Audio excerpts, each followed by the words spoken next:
2 Mayıs Perşembe günü saat 14.30'da Fatih Sezgin hocamızın toplantısını yapacağız. Batmanımızı elimizden geldiğince tanıtmaya çalışacağız. Bu arada da sizden destek bekliyoruz. Biz şimdi Kozluk'ta eğitim veriyoruz. Kampüsümüz işledi. Hatta Kozluk'ta ben göreve geldiğimde buraya askeri kişileri verin, bilmem ne yapın, Kozluk'ta okul mu olur dendi ama Hasankeyf Meslek Yüksekokulu'nun öğrencileri şu kahvaltıyı düzenledi. Şimdi hedefimizi büyüttük. Dedik ki Gercüş'e Adalet Meslek Yüksekokulu için dosya verdik.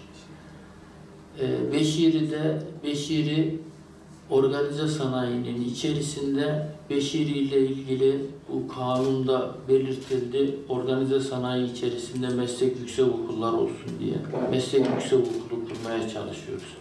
Hiç durmuyoruz.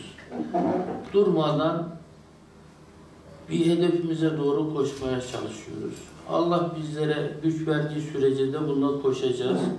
Tabii ki bu kimsenin haberi olmuyor bu yaptıklarımızdan. En önemli ayağı hangisi bunun? Basın.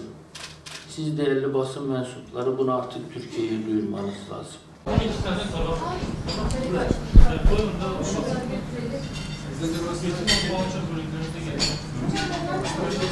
Biliyorsunuz bu yıl Sayın Cumhurbaşkanımız Fuat Sezgin yılı, değerli hocamızın yılı olarak ilan etti. Biz de bir nebze buna katkı sunalım istedik.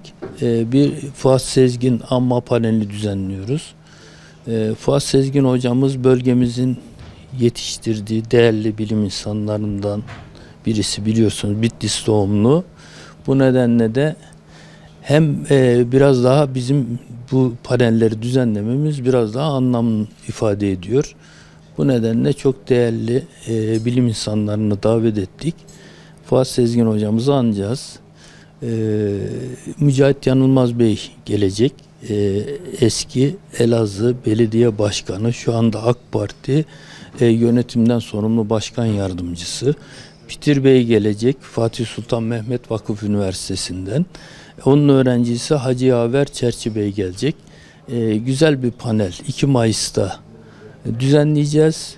Tüm Batmanlı hemşerilerimizi davet ediyoruz. Siz değerli basın mensuplarını bu panelde destek olmanız için, gerekli duyurular yapmanız için desteklerinizi bekliyoruz. Sayın Cumhurbaşkanımızın bir hedefi vardı. Bereket ormanları hedefi vardı. Hanımefendinin bir hedefi vardı bereket ormanları ile ilgili. Biz bu hedef doğrultusunda yürüyüp Batıraman kampüsünde 1 milyon ağaç dikmeyi hedefliyoruz. Bunun için de 300 bin rakamlarına kadar ulaştık. Şu anda da havalar çok yağmurlu geçiyor. Bereketli Karadeniz havasına benzedi Batman'ın havası. Bundan da faydalanmak istiyoruz. Ormanlarımızı dikimi için basın mensuplarından da bir basın ormanı daha da genişletelim, bir kampanya yapalım. Batman her vatandaşımız bir fide, bir ağaç diksin, fidan diksin diye bir kampanya başlatmak istiyoruz. Hedefimiz 1 milyon. İnşallah ona ulaşacağız, onu da geçeceğiz. Bunun için de yine basın mensuplarından destek bekliyoruz.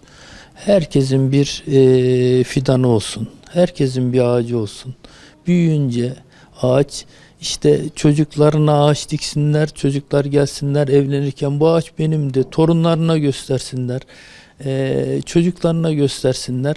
Benim üniversitede bir dikili ağacım vardı, Batman'da bir dikili ağacım vardı desinler. Bununla ilgili çalışma yapmaya çalışıyoruz.